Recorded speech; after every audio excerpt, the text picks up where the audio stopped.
Ayun! Ayun na yung kuweba. Sigurado ka bang papasukin natin yan? Alam mo naman yung mga kwento-kwento dyan, di ba? Exciting naman eh. Bakit kaya hindi natin subukan? Tara, pasukin natin. Sige na nga.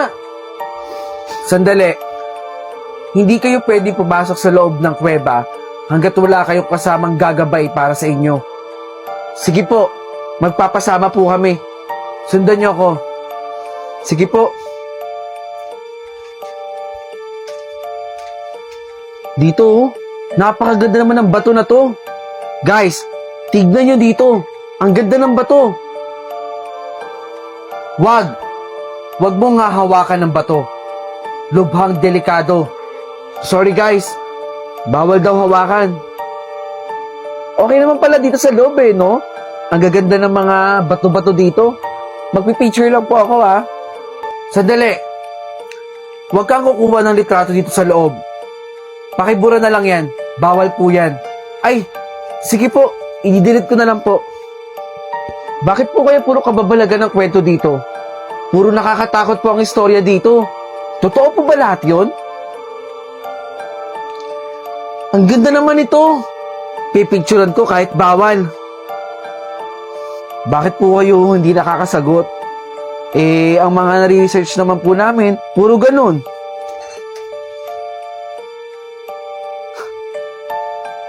Nasaan si Kuya? Nasaan ka, Ann? Ano nangyayari? Joshua? Kuya? Bakit parang ang bilis naman nila maglakad? Joshua! Ann! Ann! Nasaan ka, Ann? Ann! Kuya! Joshua, nasaan ba kayo? Natatakot na ako dito! Joshua! Kuya! Kamusta ang dalawang alay natin? Sinigurado mo bang wala na silang buhay? Sigurado akong wala ng buhay yung alay natin. Mahusay. Meron pang susunod na alay. Ayan! Uwi ba yan ng matinong anak, ha? Hindi ka na nga nag-aaral lang mabuti, nakuha mo pang maglasing. Wala kang mararating sa buhay kung patuloy mong ginagawa yung mga mali mo. Yan na nga ba sinasabi ko eh. Iinom-inom tapos magsusuka dito. Ako pa maglilinis. Bahala ka sa buhay mo dyan. Anong oras na? Lagi na lang ba ganito? Uuwi ka ng gabi? At talaga nakipagbugbugan ka pa? Anong gusto mo lagi? Makipagbugbugan dyan sa kalye? Makipaghabulan dyan sa mga pulis? Hindi kita aasikasuhin at hindi ko itagagambutin. Paulit-ulit yung ginagawa mo. Wala ka talagang mararating. Ma, baka po pwede akong makahingi ng extra allowance. Nag-short po kasi ako eh. Nangihingi ka na naman? Ano nangyayari sa mga allowance na binibigay ko sa'yo? Teka lang ha. Nabalitaan ko nagsusugal ka daw. Ayusin mo lang ha.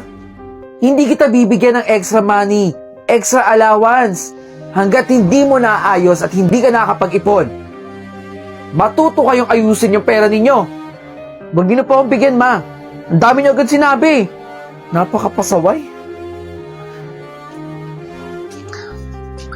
Nak, wala pa ba yung kuya mo?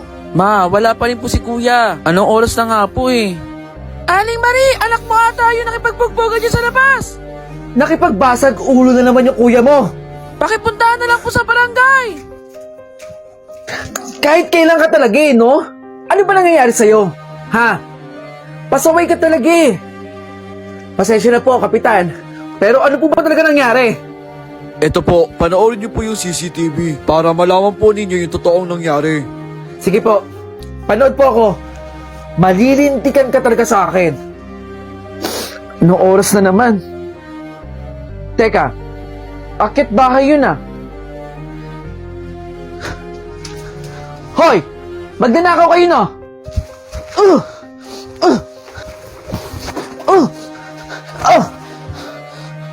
Umalis kayo dyan!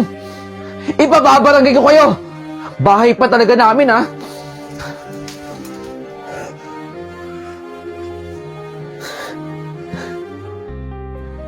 Grabe, no? Masarap pala to, eh. Mag-uuwi ako nito.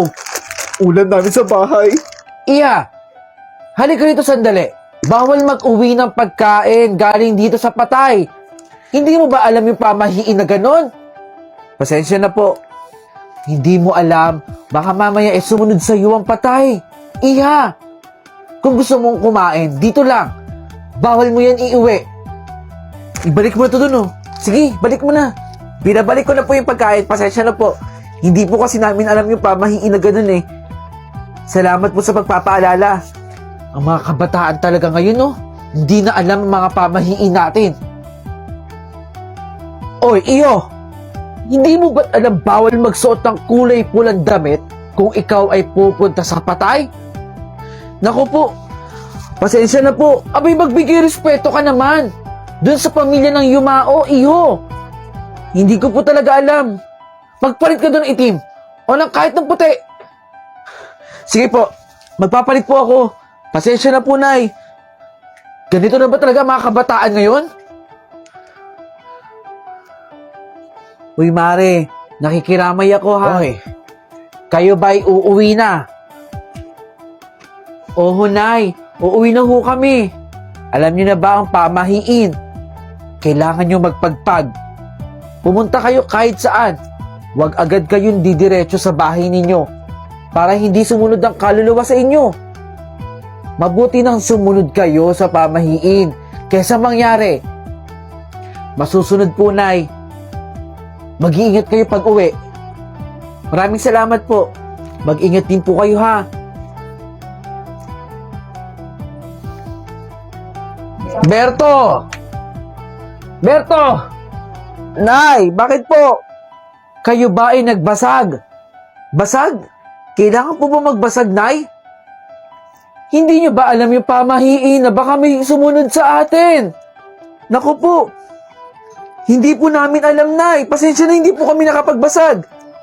Walang mawawala kung susundin niyo yun, Berto. Sige na, magbasag kayo. Saan ba pwede ditong basagin? Ang dami kasing pamahiin, eh. Hindi kayo marunong sumunod. Hala, kawawa si nanay! Nay!